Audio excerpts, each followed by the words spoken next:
Pete's Pops himself, episode 4. Honored to be episode 4. Episode number 4. We sell a few more popsicles. We can be season 2, episode 1, maybe. I know. Season 2, episode 1. We'll shoot for that. We'll schedule it right now. January 1st, 2024. We'll be here. So Pete's Pops, I figured the best way, I think everybody in southeastern Wisconsin knows who you are, especially if you have kids. I always say I feel like I have to apologize to every dad in the state. Yeah. Like the kids love me, the moms love us, the dads look at me like, this guy. He takes all of our cash, all the Tosa dads and West Dallas dads and the east side of Milwaukee. Everyone knows about it. So I guess Pete's Pops, it's pretty obvious what you do.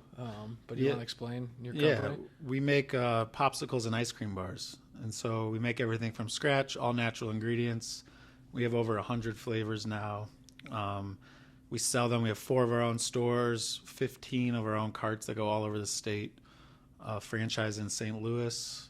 And we're working on bringing our Pops to more grocery store freezer shelves, first statewide, then regionally, then hopefully nationally. That's one of the talking points that I have. And how did you start it? Because I kind of I was looking it up online, and we've had conversations before, so I know. But I mean, there's like a few stories out there, I think. But how did you start it? Yeah. Well, first, I think I've told you this before, but truly, you kind of were one of the first real supporters of the business, and I from my friend group, and I appreciate that. And so I want to make sure you know that. No, I was 24, and I had a young career in corporate accounting and corporate finance, and I was working for other people, learning a lot, but sitting in a cubicle, not exactly inspired. And I really wanted to get into the food industry, and I wasn't sure if it was silly or if something that I really wanted to do. And so instead of quitting my job and moving to a bigger city or getting a new job, I decided to start my own business on the side. Yep. I figured it was a good way to learn, make some decisions for myself, and without risking my salary, my career, my livelihood. So I started as a side business in 2014. I worked mostly on it after work at nights and on weekends. And we just completed our 9th year in business. That is crazy. Yeah. I think the first time we really started talking about it was, and I meant to look on my phone to see when that was, but when we were out in Portland for that the basketball trip. Well, it was something in those early years that, like, I wouldn't say I was full on embarrassed about it, but in certain circles, you know, I had certain friends that thought it was cool, and I had certain other people that I knew, whether it was from my work or from playing basketball, that like, what, you're selling popsicles on the weekend? Right. And so sometimes I just kept it quiet. And it was something that I worked hard on and cared about a lot, but I didn't know, you know, if I was going to get laughed at or someone was going to kind of understand the bigger picture. And like I said, I mean, I appreciate you. The first time I brought it up with you and our buddy Blake, you guys both kind of like understood what I was working towards. And that actually, you know, helps keep working, keep moving forward. No, it's awesome. I mean, I still remember that. To this day, we were sitting at I can't remember the bookstore. We went to a bookstore like in between games. Powell's Books. Yeah, and you were just like talking about it, and you started to get into it more of like how many popsicles you sold. When that was a long time ago. Yeah, and I just was like blown away by it because you hear I'm gonna sell popsicles, like. Yeah, your first thought is like you go to a farmer's market. It's a side business, so you're only working on it a couple days a week. Like you, correct me if I'm wrong. You probably spent just as much time, 40 plus hours a week working on that as you did on your regular job. So, one of the things when I originally was coming up with talking points, I wanted to kind of ask the transition when you flipped to full time, but it's not like you did, but you always were working full time. Yeah. It was a lot of work, and it got to the point where it was kind of 2 full-time jobs. Yeah. And I probably waited a little too long to quit my full-time job and go full-time with my business. Yeah. And so I always tell people there's trade-offs. Right. You really can't grow the way you should be growing unless you go full in and commit to it 100%. Right. But you protect yourself a little bit. You lower or you raise your floor a little bit if you're doing it as a side business. And so I worked a lot, and eventually it just came to the point where I said I have to pick. Well, part of the problem is I liked both my jobs. Yeah. You know, when I started the business, I kind of wanted to get out of that world, but by the time I ended up going full time with my business, I had learned a lot. I had gotten smarter at what I was doing, made more connections, and I really liked my career. But yeah, I went full time 3 years ago now, and we've grown the business every year since. And I can feel the different focus when it's just your only thing. Right. Yeah, you have nothing else to. You have more time than you think. Yeah, for sure. Which is kind of a crazy thing. And so you're in farmers markets, weddings, corporate events. You have how many storefronts did you say? We have 3? 4 now. 4? Yeah. So about a third of our business is our storefronts. About a third of the business is what we call selling events. So that's selling at music festival, street festival, farmers markets, anywhere where people gather. Yeah. And then the other third is the private and corporate catering. So businesses book us for their summer parties. Families book us for birthday parties. We do about 50 weddings a year. So it's kind of nice. And then the last 10% of the business is retail. So in a lot of ways, I wish we were further along in that world, but it's actually kind of nice to have such a low number to work on because I know there's a lot of runway there. Yeah. And is there any, because I was thinking of this, is there any place where you're surprised that you aren't yet or hasn't really stuck? Is there a certain market or place that maybe you tried to tap into that didn't work, or venue or place or anything like that? Yeah, the big sporting venues, we did a season in Miller Park. Yep. And it went okay. It was a lot. The thing I always say is it was a lot of work for a little bit of money. Right. It probably grew our brand and our brand awareness. It's hard to quantify how much. And then we've talked to the Bucks and Pfizer for the last couple of years. We will be in the building for the playoffs this year. Oh, nice. I didn't know that. Yeah, breaking news. That's breaking news. Yeah. But that's a hard space. Like, I'm doing that. I don't think it's going to candidly go super well. I'd be surprised. Yeah. But it's good to be there. It's good to associate yourself with brands like the Brewers and the Bucks. But it's been hard to crack the code of how do we sell a bunch in those venues? Yeah. Well, and it's how do you make money doing it, but it's also and how do you actually quantify how many people are seeing it, and then what does that actually lead to? It was tough with the Brewers because the year we did Miller Park was also the year we opened our very first store. And so had we opened the store a year earlier and then we did Miller Park and we saw growth at that store, we could have maybe tied those two together. So having them both start in the same year is really tough to say what is just our organic growth, what's related to the Brewers. Also, we're just kind of a growing business. Yeah. You said a lot of people know about us. I do think now it seems like the majority of this city knows about us, but people are still finding out about us. So it's hard to, we try to capture did you hear about us from a friend? Did you hear about us at Miller Park? Yep. On the internet, on social media? But we're just kind of in that young growing stage that you kind of just got to do a lot of smart things and try to quantify it where you can, but also just know that it was the right thing to go into Miller Park, whether we made a bunch of money or we grew our brand or we grew our brand by a lot or a little. It was the right decision either way, and you got to kind of live with that. No, for sure. And I think, a lot of kids obviously know Pete's Pops, but I think getting into the corporate world and doing the parties and doing the weddings and doing things like that. That was, I don't want to say it's not that I didn't think of it, but when I see your posts on Instagram and I see that, it's kind of just a cool, another market that you've hit. Yeah. And that's the segment of our business that's actually probably grown the fastest. Our catering doubled last year. We're just a good product for that because we take care of everything. Yeah. So we have a catering person on staff. You send us an email, we'll set you up exactly when you want us there, exactly the number of popsicles you want.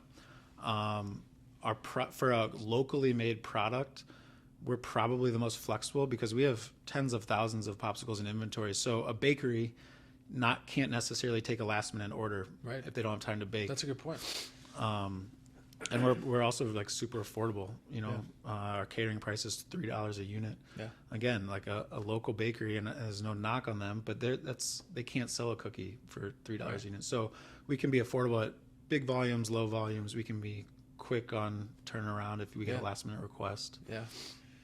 Well, and you need more than one unit per person. Just you know, if you, because we're out on LinkedIn, like that's where we do a lot of social media stuff on LinkedIn, and I mean, I'm hoping this reaches, you know, at least people in the area, you know, for the catering. But if you're planning, you know, a party for 100 people, you need more than 100 popsicles. Yeah, well, that's great. I'm just saying, from experience, you're gonna need more than one. I appreciate whatever parties you're Yeah. going to are eating a lot of pops. Yeah. Yeah, we also provide like a we have a staff member that comes and serves them Yeah. for you, and it's a fun addition to a lot of stuff. Well, it's unique. I mean, I still remember we had a 4th of July party in our neighborhood, and I'm not in charge of anything in our neighborhood, and but I walked down the block and I saw a couple coolers, Pizza Pops. I'm like, I know that guy. This is what I'm talking about. Yeah. Well, we have a lot of fun. I mean, that's the thing about my business, and we take it really seriously. And I always tell people that you can make a business or make money doing a lot of silly things. You know, Yeah. the first person that made a Snickers bar Right. seems probably kind of silly, but what I love about my business is it's all positivity, all happiness. All the places we're at are celebrations, Right. whether it's a block party, a birthday party, a wedding, a summer party. So that's a fun kind of perk. You know, we don't have to deal if I owned a bar or something. Right. Sometimes you got to deal with drunk people or angry people or whatever. We don't really have any of that. Well, which I like. sneaky Pete's down in the public market. Maybe that might be your closest. It's true. Closest to that, but speaking of, you know, you see a popsicle or you see your stand, like it is happiness. Like I know it sounds funny, but like you see the kids lining up. One of the places and one of the reasons why I asked this, and originally the first time I ever bought pops from you was for my dad when he was in the hospital. Mm-hmm. And I know, you know, to me, unfortunately, have been in the hospital probably more than most people, just visiting family members and whatnot. And to me, it's like that would be an awesome place for it. Mm-hmm. You know, it brings a little bit of happiness. It's good ingredients, so you're not getting the, you know, all the crappy things that they have there. Mm-hmm. I know there's a lot more that goes into it than just walking, you know, knocking on the door of the local hospital. Yeah. But I'm just curious if you've had any, if you've tried or if you've had any experience with hospitals. A little. So, one, I will tell you, buying popsicles for your dad and telling me that they comforted him. Yeah. Is honestly one of a story I tell and makes me really proud. Yeah. And it was a really cool moment for me. And that was like 7 years ago. Yeah. No, that was a while ago. And so that's just something I'll never forget. Yeah. And when I'm an old man and I tell stories about the time in my life where I had a popsicle business, that'll be one of them. Heck yeah. But we have talked to a lot of the popsicles, or a lot of the hospitals, excuse me. That is literally in my top 3 kind of big ideas. Yeah. Is rolling out a program for hospitals. Yeah. Because they have popsicles on every floor. Right. Right now they're just kind of store-bought stuff. It is we probably weren't there yet until the last year or two to be able to produce the quantities needed to be able to produce them and package them the way that would be needed for the hospitals. Mm-hmm. We are there now. They are big organizations and there's a lot of red tape and kind of hoops to jump through. And I probably haven't tried as hard enough to really break in the door. Like Children's would be a great, right. Or Freighter. But I do think that's a huge opportunity, not just in Milwaukee, but actually beyond Milwaukee. Yeah, I mean, you get that with, you know, they see your logo and it's they know it's from somebody around here. Yeah, and we'd love to put a program together that has a give back element or you know, money donated to research element. Right. And one thing we tried to do last year is when we do catered events, we ask our clients, they have to pick a set number of popsicles. So you joked about needing more than one per party. Well, sometimes there's leftovers. Yeah. And it's like this weird gray area where what we usually do is we bring all the leftovers back, we store them in our freezers, we reach out to our client and we say, hey, we'd love to store these for you for 10 days. And after 10 days, we gotta, you know, we gotta move on. And it's like this thing where I think we're doing it right, but I don't want to take someone's pops that they've already paid for. And so we worked on this program. We wanted to tell our clients that any leftover pops will be donated to either Children's or Ronald McDonald House. And we just weren't able to like set that relationship up right. Yeah. And so that's another, like, I would love to go to court and almost sell on it and say, hey, you know, if it's Northwestern Mutual, Right. you want 500 popsicles. Well, what if we make it 600 and you know all leftovers are going straight to Children's Wisconsin? I mean, I bet you most of them would say, hey, do you want to just buy another 100? Exactly. You know, not even bring them to the event. Yeah. And then everyone kind of win. The local business gets Right. some business. The company, obviously, it gets catered to their party, and then the hospital and the kids at the hospital. Yeah, that's awesome. So that's something that it's on our list. That's a good idea. Yeah, that's a good idea. And I don't know, like, how could you say no? You know, like, how could you say no to that? I think it's just getting to the right Yeah. people. I mean, those are big businesses with Yeah. lots of, I don't really like the term red tape, but there's just a lot of kind of people to talk to, and Yeah. they have to make sure everything's coming in is safe. And I Right. understand that, and our stuff is safe, but it'll happen eventually. Yeah, no, that's awesome. One of the things, obviously, it's winter now, and you sell popsicles. So I guess I just want to hear your take on kind of obviously it's very seasonal, and kind of what you kind of just talk through the peaks and valleys. So I guess there's a lot. We are very seasonal. We basically, in 6 months, April through October, make 95% of our revenue, maybe 90. There's a lot I like about being seasonal. One of the things is, like, in the winter, everything gets to slow down. We get to fix all the things that aren't working, like literally fix equipment, but also rework the way we do things, rework our strategy for staffing, rework our strategy for selling, reach out to new events and people. So it's actually a really great time to work. But it is the most challenging part about being seasonal, not so much the slowdown in sales, which I can live with because we just hit it really hard in those 6 months. It's the building of the team. Yeah. So we carry a number of employees through the winter, but at our peak last year, we had 65 employees. Right now we have 5. Yeah. And I'm just now beginning a hiring push in between. And it's kind of scary. Like, we'll get it done, but between now and April 15th, probably have to hire 30 people. Yeah. Between April 15th and June 1st, another 30. And then at the end of the summer, we get an exodus of kids going back to college, kids going back to high school while we're still busy. So that's a challenging time. Yeah. And then for the key employees, it's kind of gracefully ending their season. It also it makes it harder to hire really top-notch people because I don't have a full answer yet for what does November, December, January, February look like. We're growing and we are carrying more people through the winter, and I think eventually we'll figure out a way to close kind of the seasonality gap. But it's in my opinion, there's some things that I like about it, and there's some things that really make it challenging. Yeah, no, and I think kind of what you hit on to start is, once you get into stores, once you get into hospitals, I imagine that slowdown won't be as drastic. Because you'll have stuff going on the whole year. We talk here like leadership and leadership style. Mm-hmm. You're working with, I mean, you have high school kids, right? You have kids in college. Mm-hmm. I mean,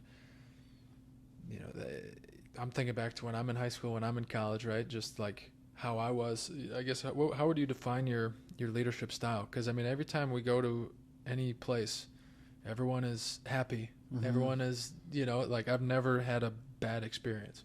So I'm just curious, like, do they go through any sort of training? I guess I know you're hands-on. You're going to be obviously very involved. Yeah. I'm just kind of curious. Yeah. A couple things. One, I love the fact that we're a lot of kids, like, first job. Mm-hmm. I take a lot of pride in that. It's fun to give the kids some experience and watch them kind of grow.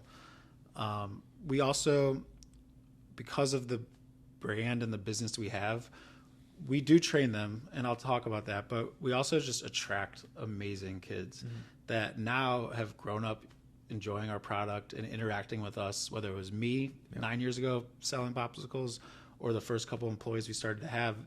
They kind of come in the door getting us a little bit more than I think your average employee. So that's a huge head start. But then we do train them, and the very first thing we tell everyone is we ask them the question of, what do you think we're in the business of doing? And they say selling popsicles, and we say, no, we don't think we're in, and it's true, and it's very true. We are not in the business of selling popsicles.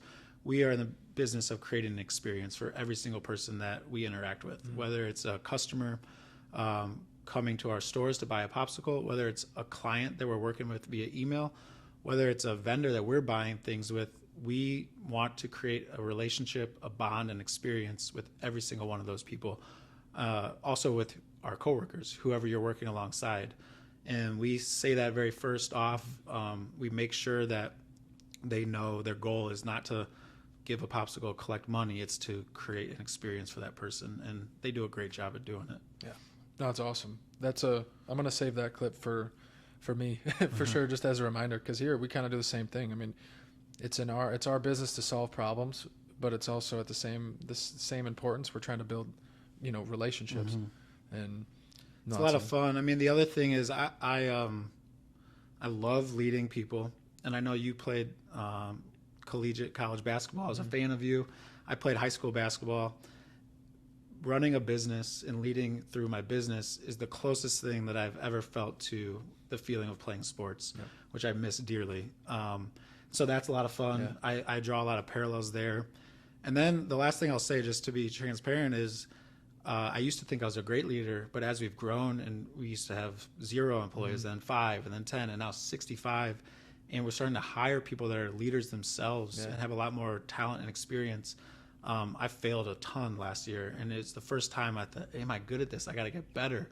So now I'm working on, you asked my style. I need to define my style and figure out how to lead both a 15-year-old kid who's new to the job and a 45-year-old person who's owned their own business and managed people themselves and is hired to manage people in my company, when to back off and not get involved and when to get involved. And so it gets harder and more challenging and more complex for sure. I mean, that was the hardest part for me, is when you bring on people and you're used to doing everything. You spent years kind of, putting it together, the ideas, and then all of a sudden you kind of got to just you got to trust. Yeah. It is hard. But once you see them come through in a big way, I mean, there's no better, there's no better feeling than seeing that. Totally. Yeah. I need to I don't think I'm a micromanager, but I do need to work on my trust, and I need to work on how I train too. I think I oftentimes use a lot of motivational tactics. I like to give the big picture of where we're going. Yeah. I don't necessarily do a good enough job of, I think, giving the steps to get there. But I'm learning, and failure is how you learn the best. And now with leadership, you're failing, and there's another person on the side of that, which makes it a little harder, I think, than just, if you mess up a batch of popsicles or something. Right. There's not a human on the other side of that. Right. So I try not to fail with leadership, but it's something that I'm working on, and I think I'm confident I'll get there. Yeah, no, that's why I wanted to bring that up, just because I knew you were working with so many different types of people and ages, and it's just a very unique position to be in. You brought up basketball. That was one of the. I agree. I think you can pull a lot of things from basketball and relate it to business, any sport, but I think you can find a lot out about a person and how they play sports. Whether it be golf, you'll go golfing with somebody, you can learn a lot about them in a 3 or 4 hour period, and same for basketball. And I think, we played a ton of basketball together back in the day. And, to me, it's like I see you, and you're the guy that everybody wants on their team and not necessarily wants to play against, because you just don't stop.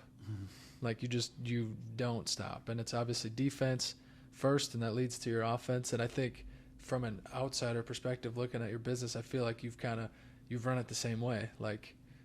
You're just not stopping. And that's why I'm wondering if you have keep pushing. Yeah. I'm wondering where that comes from, because it reminds me of just how you played, or I don't know if you still really play that much basketball. Yeah. But I just kind of pulling those two things together.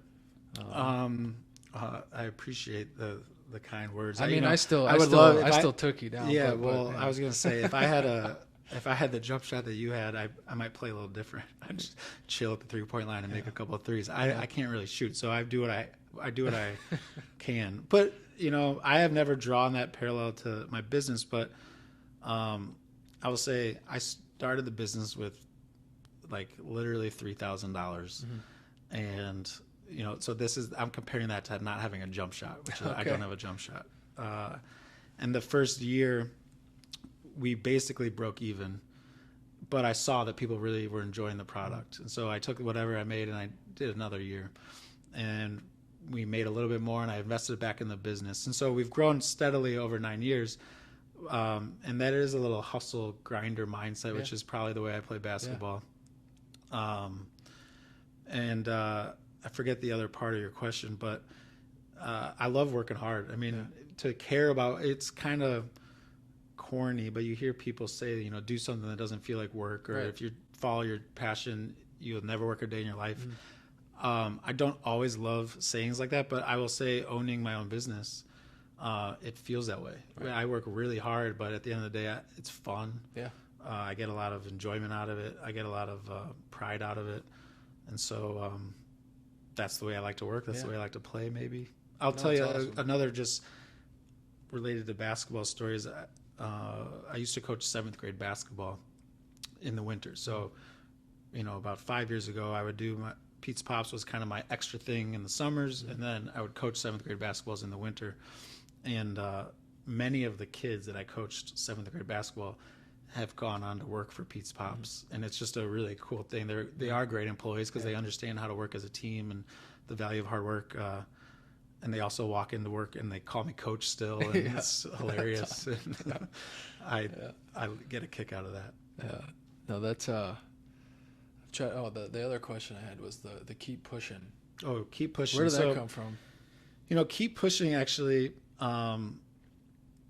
A friend of mine now. So there's this guy, super talented graphic artist and sign painter in Milwaukee. He made a shirt like 8 years ago that said, keep pushing Milwaukee on it. And the second I saw it had a picture of a popsicle card on it. The second I saw the shirt, I hit him up on Instagram. I said, man, I love this. I have this new popsicle business. One, I bought a shirt. And two, I said, hey, you're a sign painter. Would you hand paint our cards? We have 3 new cards coming in. Would you hand paint them?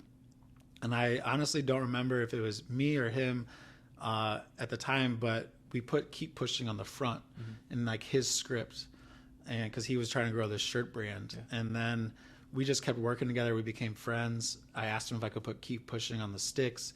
It just resonated with me the second I saw it. We push our carts, to all of our events. It's just motivational, not too motivational. It's kind of vaguely motivational, not in your face. And it resonated with me, and I think it resonates with lots of people. A lot of people will email us and they'll talk about that, or they'll sign off their emails, keep pushing. That's awesome. Yeah. I mean, that's just, it makes sense. It does. It just makes sense in so many ways. Yeah, I agree.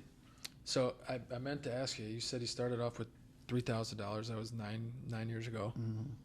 And it's January 2023 now. So 2022, how many popsicles did you sell? I think this will put it into perspective for people. So this is not just a small deal. Before I answer, it's funny. Like, if you would have, the number's 300,000. So we made 300,000 units this year, which already to me feels like I'm embarrassed to say 300. It should be a million, 3 million, 300 million. Yeah, but that's why it's working.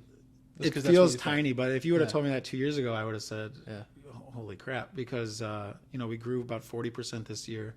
We doubled the business the year before. So it's really, it's grown every year, and the chart looks great, but it's been steady. We haven't bitten off too much in any one given year, which I think has been part of our success. But I'd like to see that number keep going. The second we hit that goal, it already seems small to me. What's the goal for this year? The goal for this year is, again, modest growth. We aren't opening any new stores. We're not expanding to any new markets. We're going to try to refine our production processes and our people. So this year we'll probably take a little step off the pedal, but I would love to hit 350,000 units, 400,000 units would be great. It's a lot of popsicles.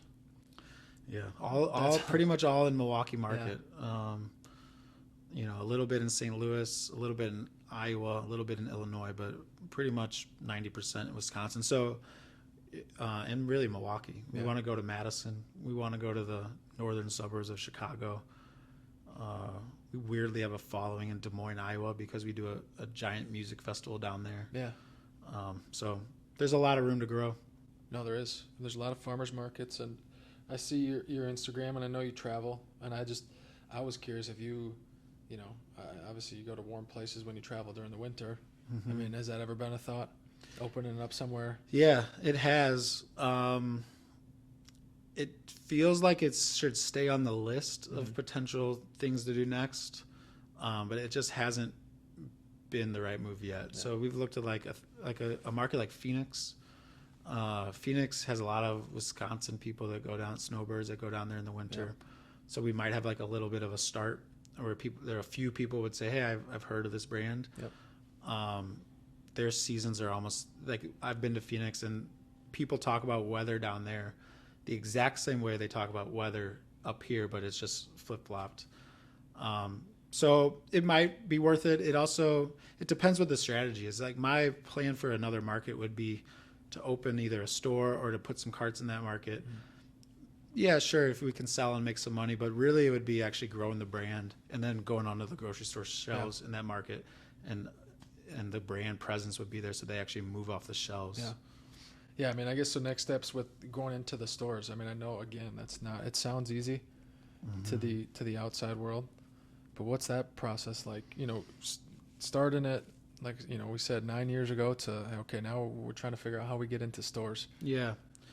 It's a thing that I've worked a lot on, talked to a lot of people, done a lot of research, had a lot of false starts. It's a totally different, in my opinion, the business that we are now, which is a nice local company that makes money, is a totally different business than a CPG business that's distributing through retailers and on grocery store shelves. And so for where we are now, we can produce a lot more units in our facility, but and this will tie into 2-3 Solutions a little bit. We don't have a warehouse of all of our packaging supplies that are neatly organized. We don't have a loading dock. We've grown from 800 square feet till we took over a little space and became 1,500 square feet till we took over the space next to us to 2,000 square feet. So our space works, but it's a little clunky. It's been kind of bolted on. Yeah. So one of the reasons we've talked to Sendix and Outpost, and we could buy packaging and put 4-packs on those shelves now. And honestly, maybe we should. Yeah. One of the things that that's held me up is I want to kind of have the facility that once we turn that on, it can just go. Right. And we don't hit any ceilings or walls. And so the next step for us is a dedicated facility or a strategic partner that can help us produce those pops that can go from, like I said, 300,000 units to 3 million units without any hiccups. Yeah. But you got to invest in packaging. You also have to, the business is different. You have to sell to the grocery store. Right. And they need to make money on your product. We sell our bars right now for $4. No one's going to buy a $12 4-pack at the grocery store next to a $3.99 4-pack. So you have to drop your price. So it's a volume. You have to sell a ton of popsicles and make a lot less per unit. Mm-hmm. But if you have the infrastructure in place to grow, it's the right next step. Yeah. It's just kind of a different business that we're working towards. No, I look forward to that day the same. I kind of walked out my door and walked down the block and saw that cooler. Yeah. Like I'm looking forward to the day where I'm walking down Whole Foods or Outpost, like you said, and I just see Pete's Pops in there. Yeah. I look forward to that day. Well, I know it'll happen. I believe it will too. Yeah. And you send a selfie with you holding that 4-pack. Heck yeah. And I'll reimburse you for your purchase. Yeah. It'll be cheaper than the Tosa Farmers Market too. Yeah. I mean, one of the things I've tried to be mindful of is I'm having fun growing this thing and it's working. So I'm not trying to race to the finish line. Yeah. I'm just trying to make smart decisions. And as long as it's going that way, it'll get to where it needs to be. I'm sure this kind of ties into the same, kind of a similar answer, because you need the facility before you can do it, really, I think. But like e-commerce with popsicles. Mm-hmm. I mean, I know there's going to be a lot of challenges to it. Yeah. I just So that's another thing I've worked on. Some false starts. I had a developer that built me a customized Shopify page where you could mix and match your popsicles off of our menu and ship them. We know how to ship popsicles. People were buying popsicles and ice cream online during the pandemic. Yep. Since then, and that's when we really were pushing this, they've slowed down those online sales. There's no cost-effective way to ship. So again, we should be doing it. We are working on it. It's not at the top of our list. The reason why I would really push, my goal for e-commerce would be launch it, have a slick platform ability for people to buy popsicles all over the country and have them arrive frozen and in good condition anywhere. And if we could break even doing that and grow our brand. So again, if someone in Phoenix starts to like our stuff, and then in 5 years or 1 year and 2 years, they see them on the shelf, they're like, oh, I already know Pete's Pops. So it would be a brand building strategy versus right now, I find it hard to make money doing that. Yeah. But that's another thing I try to be mindful of is we don't make all our decisions based off of making money. Yeah. A lot of times you just do the right thing for the brand. That's a and good it'll point. work out in the long run. That's a good point. I'm thinking of too, even like you go on Uber Eats or you go to Grubhub, right? And say, hey, I'm going to get a burger from wherever and, ask me if I want to stop at Pete's Pops on the way. You know? Like that's what I'm thinking of too. So we've talked to those folks and we deliver ourselves locally. Yeah.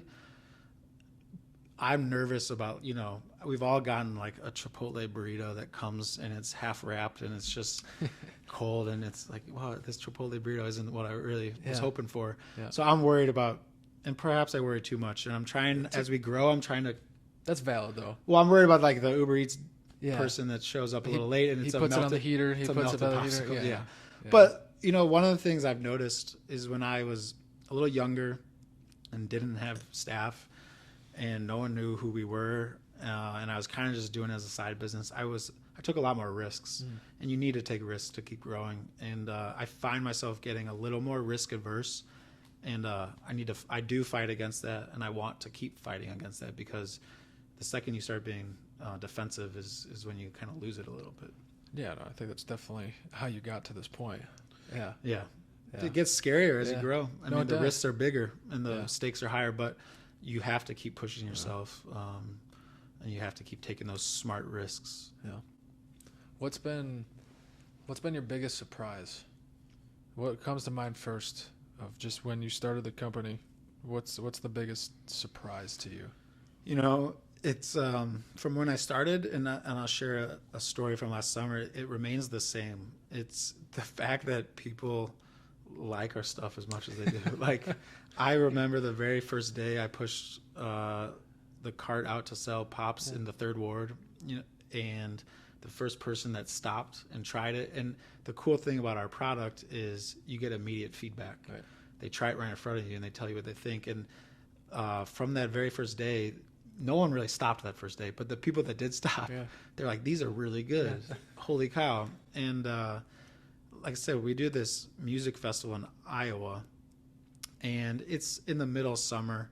People are partying. People are having a good time. So I'm going in now. I've been doing this for 9 years.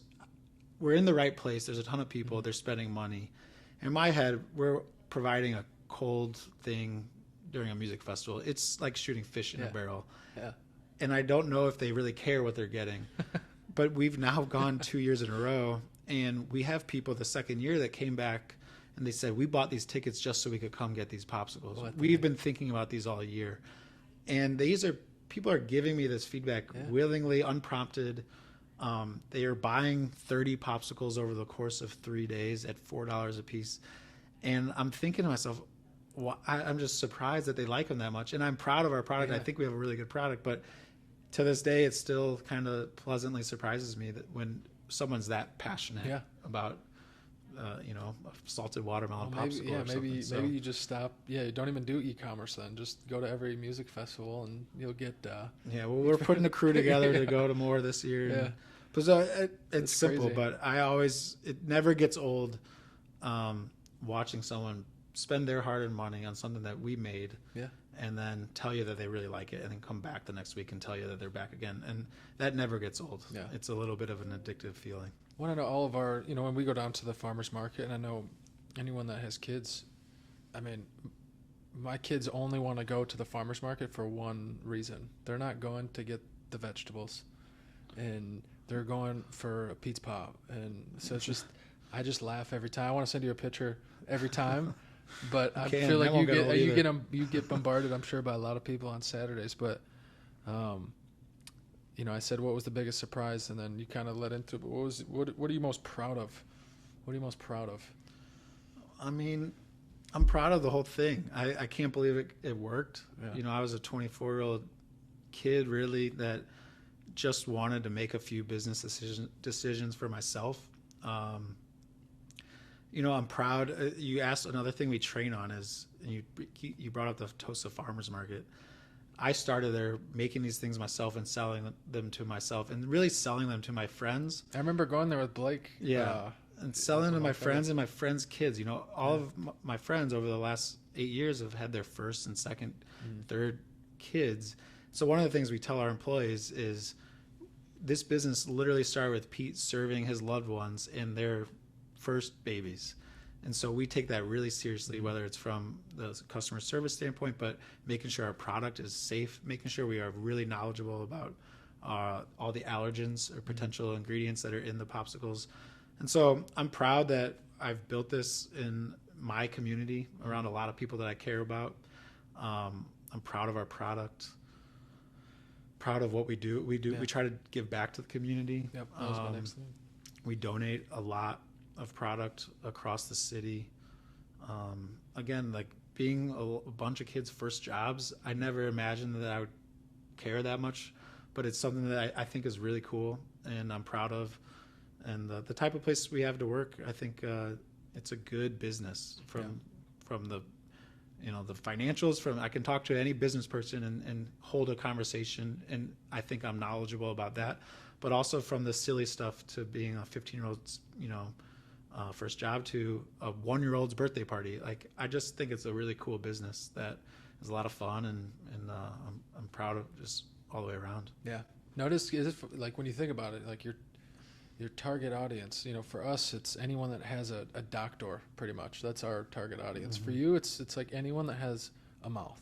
Kind of. Like, when seriously. I've submitted for a few like business competitions, or right now, like I have an investor deck because we're looking for the right strategic partner. Yeah.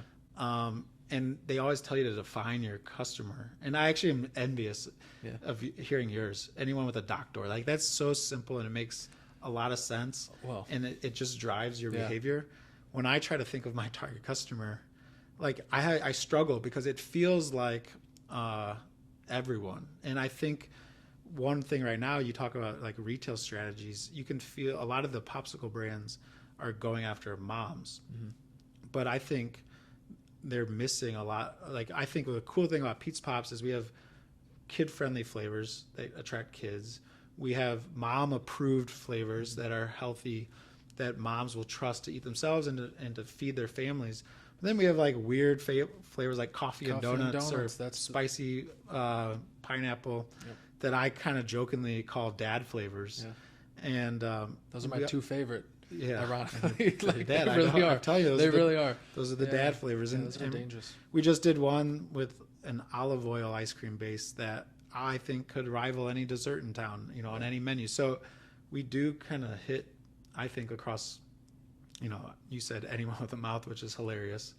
Hey, but, I mean, that is what it is. Yeah, I don't think you need to sell to just kids or just to moms. I mean, that's my opinion. It doesn't really matter, but I mean, that's interesting.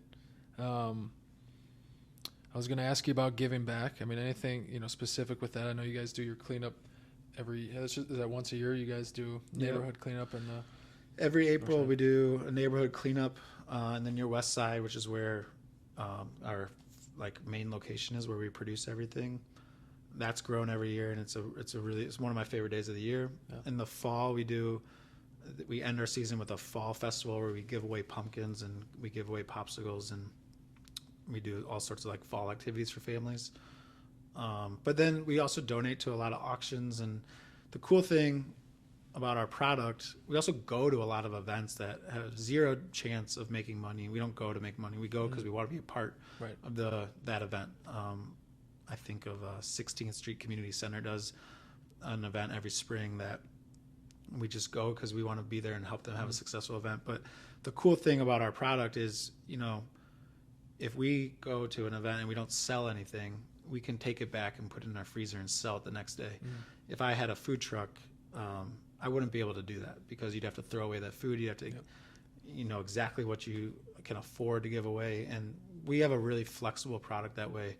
And it's fun. It makes more sense. And it makes more sense as a donated item than, a bunch of sub sandwiches or something. So it's another fun, unexpected part of my business that I really like. And we love giving back to the community. Yeah, no, it's things you don't think of. What else do you want to talk about, Pete? I knew this was just going to be a normal conversation, but I just kind of leave it up to you if you want. Is it okay? I kind of want to hear a little bit about 2-3 Solutions, if that's all right. I follow you guys on LinkedIn. It looks like it's going really well from the outside looking in. I know social media oftentimes shows the highlights and not the lowlights. We're working on that. We're working on showing the bloopers. Yeah. Yeah, we're working on that. Well, what lessons have you learned? How many years have you been in business now? It's almost 2.5. Yeah. So I'd like to know, maybe a few lessons that you've learned or a few things that you're proud of in those 2.5 years. I'd say, proud of the people that we have here. And it's not some people say they have a good culture. Some people, some companies, say they're a family. I don't ever want to say that. You just get kind of just actions speak louder than words. And here it's definitely that. Fortunate the first couple people that came on board were super engaged, and I was never a manager. I never led people. I never did any of that. So for me, it was just kind of trying to lead by example, not knowing, and just kind of figuring it out as we go. I've learned that Milwaukee is a great place for people just wanting to help. People come out of the woodworks, willing to help. Yep. Once I started 2-3, people who are extremely successful, would see me, they'd find out, and they'd truly say, hey, anything you need, just let me know. Like if you ever want to meet up for coffee, you ever want to meet up for a drink. And I just took everybody up on that offer. Everyone that I know that was successful, that did something, like I would just meet with as many people as possible. And it just was crazy. That's probably the most surprising thing. Not that I thought that people were, out to get me or like didn't want me to succeed, but it's amazing. The community we have here. I love that. And I love that because I kind of forgot that's the same experience I had, I've told people before, once you put yourself out there and you say you're starting something, it's amazing the amount of people that will come to support you. You buying popsicles. I remember I passed them off in a Ziploc baggie. Yeah, I remember that. And you didn't have to do that. Yeah. And that's a great example of what you did to give me a little wind in my sail. And so many other people did that. I remember that first year when we didn't make any money, but we a connection from my corporate life who planned a party for the company I worked for. He booked us for a corporate party. And I thought it was I was like, we're getting a real corporate booking. And he didn't have to call me. And he probably knew that I was kind of a chump at the time. Yeah. But we did a good job, and it pushed us a little bit. Yeah. So I love hearing that because I don't want to forget that, the amount of people that just come and support you and help you get to where you want to go. Yeah. And well, you're a good person, and I'd like to believe that I'm a good person too. So it's like if you're doing the right thing, like more people are watching than you think. Yeah. Yeah. And something as simple as just how you carried yourself at when we're at the Milwaukee Athletic Club. Like there's a lot of successful people there that saw you, and I know were willing to help. But it's to me, in my opinion, it's how you carried yourself. If you were on the basketball court and you were cussing at everybody and you're throwing the ball across the room, like they're not going to want to help.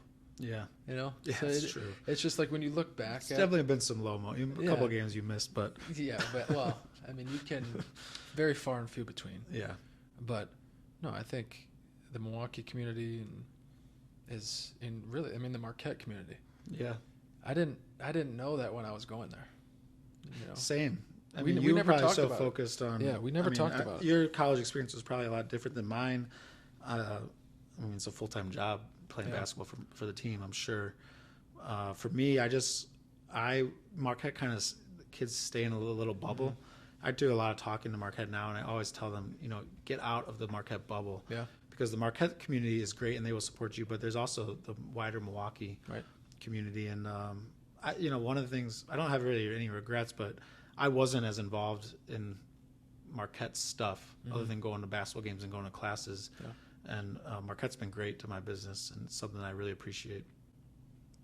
When you got, I guess I'm trying to think of, the thing that I did that I think was the best thing. I still remember this. I was a member at the WAC, and there's a guy who told me I should come to the MAC and play basketball, and I ended up joining. And for me, like, joining the Milwaukee Athletic Club is how I met everyone. Yeah. In my mind, like, that's how I met 90% of the people. There is like the spider web of people that I met from the MAC. So just like getting involved and doing things like that, which may not seem like a big deal. Totally. But I mean, that's how I met you. Yeah. I mean, I was just telling someone the other day, like, every single friend I have in the city pretty much comes from playing basketball, whether it's at the MAC or a pickup game. Yeah. For me, certainly the MAC and those connections and playing basketball.